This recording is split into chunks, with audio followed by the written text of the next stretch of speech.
श्री कृष्ण कहते हैं, हे प्रिय आत्माओं, मैं तुमसे कहता हूँ कि इस संसार में धन, यश और शक्ति से भी अधिक मूल्यवान यदि कुछ है तो वे हैं प्रेम से भरे रिश्ते।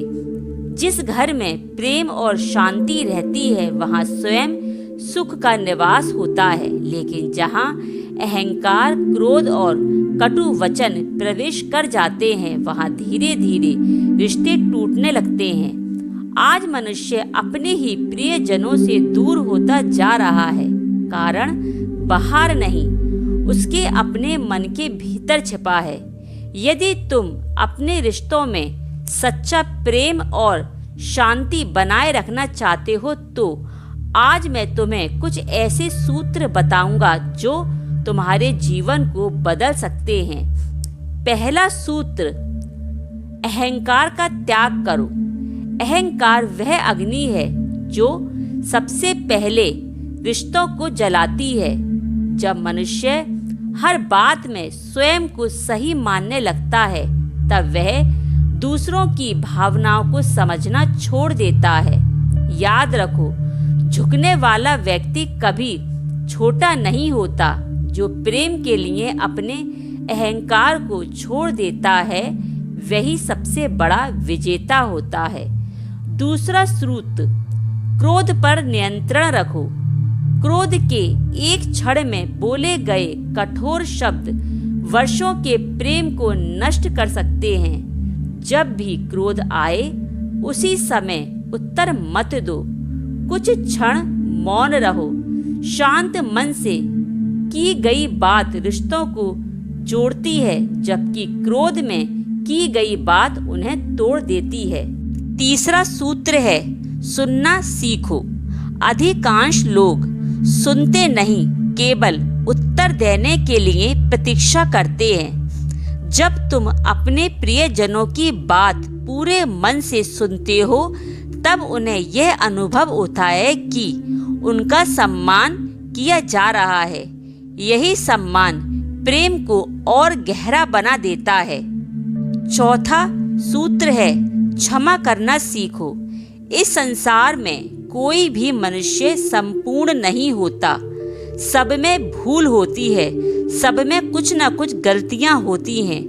यदि तुम हर छोटी गलती को अपने हृदय में संजोकर रखोगे तो तुम्हारा मन बोझिल होता जाएगा। क्षमा करना कमजोरी नहीं बल्कि सबसे बड़ी शक्ति है। जो क्षमा करता है वही भीतर से मुक्त होता है। पांचवा सूत्र है, समय दो। आज लोग अपनों के लिए समय नहीं निकालते, लेकिन शिकायतें करते हैं कि रिश्तों में पहले जैसा अपनापन नहीं रहा। प्रेम केवल शब्दों से नहीं बल्कि समय और साथ से बढ़ता है। कुछ पल अपने माता पिता, जीवन साथी, बच्चों और मित्रों के साथ बिताओ। यही पल जीवन की सबसे बड़ी पूंजी बन जाते हैं। छठा सूत्र है, मधुर वाणी का प्रयोग करो। मीठे शब्द बिना किसी मूल्य के मिलते हैं, लेकिन उनका प्रभाव अमूल्य होता है। कटु वचन सबसे गहरे घाव छोड़ते हैं, जबकि मधुर वाणी टूटे हुए हृदय को भी जोड़ सकती है। बोलने से पहले सोचो, क्या मेरे शब्द सामने वाले को शांति देंगे या पीड़ा। सातवां सूत्र है, अपेक्षाएं कम करो। अधिक अपेक्षाएं ही अधिकांश दुखों का कारण बनती हैं। जब तुम बिना स्वार्थ के प्रेम करते हो तब तुम्हारे रिश्ते मजबूत होते हैं। दूसरों को बदलने की जगह स्वयं को बेहतर बनाने का प्रयास करो। आठवां सूत्र, विश्वास बनाए रखो। विश्वास किसी भी रिश्ते की नींव है। यदि विश्वास टूट जाए तो उसे जोड़ना कठिन हो जाता है। सदैव सत्य बोलो, अपने वचन का पालन करो और ऐसा कोई कार्य मत करो जिससे प्रियजनों का विश्वास डगमगा जाए। महाभारत से सीख लें।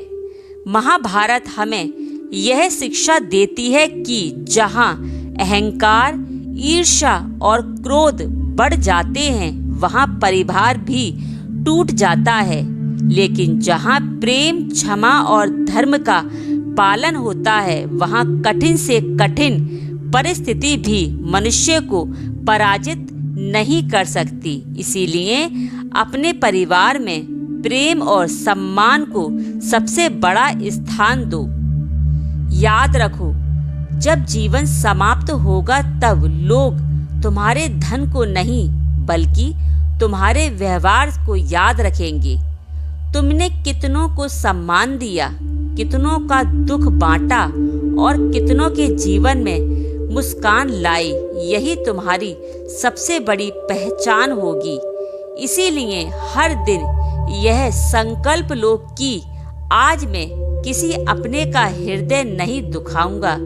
यदि कोई गलती करे तो उसे समझने का प्रयास करूंगा। यदि कोई क्रोधित हो तो मैं शांत रहूंगा। यदि कोई मुझसे प्रेम चाहता है तो मैं उसे सम्मान और अपनापन दूंगा। श्री कृष्ण कहते हैं, प्रिय आत्माओं, रिश्ते पौधों की तरह उगते हैं जिन्हें प्रेम, विश्वास, धैर्य और समय का जल प्रतिदिन देना पड़ता है। जहाँ प्रेम होता है वहाँ शांति स्वयं चलकर आती है। जहाँ क्षमा होती है वहाँ संबंध लंबे समय तक टिकते हैं और जहाँ सम्मान होता है वहाँ भगवान का आशीर्वाद सदैव बना रहता है। इसीलिए आज से अपने जीवन में अहंकार की जगह विनम्रता, क्रोध की जगह धैर्य और कटु वचनों की जगह मधुर वाणी को अपनाओ। तब तुम्हारा परिवार केवल एक घर नहीं रहेगा बल्कि प्रेम, सुख और शांति का मंदिर बन जाएगा। इसी के साथ मैं अपनी वाणी को यहीं विराम देती हूँ। यदि मेरी वीडियो अच्छी लगी हो तो उसे लाइक कीजिए, मेरे चैनल भक्ति अमृत वाणी को सब्सक्राइब कीजिए और कमेंट में राधे राधे अवश्य लिखिए। प्रभु श्री कृष्ण राधा रानी की कृपा आप पर और आपके परिवार पर हमेशा बरसती रखे। मेरी वीडियो अच्छी लगी हो तो इसे अपने प्रियजनों के साथ साझा अवश्य करें। तो चलती हूँ।